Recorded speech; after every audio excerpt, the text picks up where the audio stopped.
कि राजस्थान में भारी बहुमत के साथ में कांग्रेस के पक्ष में मतदान हुआ है और रिजल्ट जो आएंगे वो एक तरीके से चौंकाने वाले होंगे कि हम जो उम्मीद कर रहे हैं उनसे भी कहीं अधिक कांग्रेस के पक्ष में जाने वाले हैं। ऐसा है, देखो, जीत की गणित तो जनता तय करती है, तो जनता माई बाप होती है और जनता ने समर्थन दिया है और हमारी सरकार ने जो अच्छे काम किए थे और कार्यकर्ताओं ने जो मेहनत की है, दिन रात खून पसीना एक किया है, और हमारे नेतृत्व ने, खड़गे साहब ने, राहुल गांधी जी ने, प्रियंका गांधी जी ने जो कैंपेनिंग यहाँ पर की है, और मुकुल वासनिक जी और रंधावा साहब और जो डटे रहे और सब ने सबके साथ में संवाद कायम करके और लोगों को मोटिवेट किया, तो मैं समझता हूँ कि इन सब के कारण से हम लोग आज सत्ता में दोबारा आ रहे हैं। भाजपा तो पहले दिन से आपस में झगड़ रही थी, भाजपा की कोई नीति नहीं थी, उसके पास कोई एजेंडा नहीं था, 5 साल में उसने कोई ऐसा विपक्ष की भूमिका में कुछ किया नहीं। वो तो मुंगेरी लाल के हसीन सपने देख रहे थे, 8-10 मुख्यमंत्री बने बैठे थे। यहाँ पर आप देखिए कि सीपी जोशी जी तो खुद चुनाव नहीं लड़ रहे हैं और एक सीट जिताने की क्षमता नहीं रखते हैं। राजेंद्र जी राठौड़ साहब हैं, वो खुद चुनाव हार रहे हैं।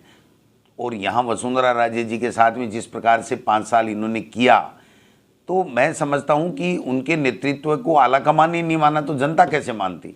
तो ये सारी चीज़ें मिला करके, और जो कोरोना काल में मिसमैनेजमेंट देश के प्रधानमंत्री से हुआ, जो उन्होंने किसानों के लिए 3 काले कानून लाए, जो महंगाई कम नहीं कर पाए, किसान की आमदनी दुगुनी करने की तो बात छोड़िए, किसान के साथ में जो दुर्व्यवहार हुआ, वो सब मुद्दे भी लोगों के सामने थे कि भाई 10 साल दे दिया इस मोदी जी को, मोदी जी ने किया क्या?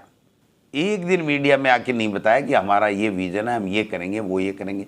केवल कांग्रेस को गाली देना, कांग्रेस के नेतृत्व के ऊपर बार बार प्रश्नवाचक चिन्ह उठाना, ये देश के प्रधानमंत्री के लिए शोभा नहीं देता। देश के प्रधानमंत्री को ये बताना चाहिए कि हमने देश के लोगों के लिए ये किया और आगे आने वाले समय में हम ये विजन रखते हैं कि ये इस देश में करने वाले हैं लोग। सर्वे फेल हो जाएंगे, आप देखना। कांग्रेस का जितना जो सर्वे में कांग्रेस को आगे बता रहे हैं, कहीं उनसे भी ज़्यादा बढ़ करके कांग्रेस की सीटें राजस्थान में आने वाली। सर्वे कितना सही है सर? मैं सर्वे के बारे में तो मैं कुछ नहीं कह सकता, लेकिन मैं तो कहता हूँ पहले दिन से मेरा एक है, पूर्ण बहुमत में हम लोग आएंगे। पिछली बार हम 1 कम आए थे, उस वक्त 99 आ पाए थे। अब की बार पूर्ण बहुमत में आएंगे और बाकी जो पार्टी के कुछ लोग दूसरे अदर्स जो जीत करके आएंगे, उन्होंने हमारा कार्यकाल पिछला देखा है। क्योंकि आप देखिए 13 के 13 इंडिपेंडेंट हमारे साथ रहे, जो दोनों कम्युनिस्ट थे हमारे साथ में रहे, जो बीटीपी थी वो हमारे साथ में रही, तो सारे लोग साथ में रहे। उन्होंने हमारा कार्यकाल देखा है, हमारा व्यवहार देखा है, हमारी कांग्रेस की आइडियोलॉजी को देखा, तो उनको पूरा विश्वास है कि कांग्रेस जिसको साथ रखती है उसका साथ निभाती है और विकास के काम करती है। ये बीजेपी में कहीं नहीं।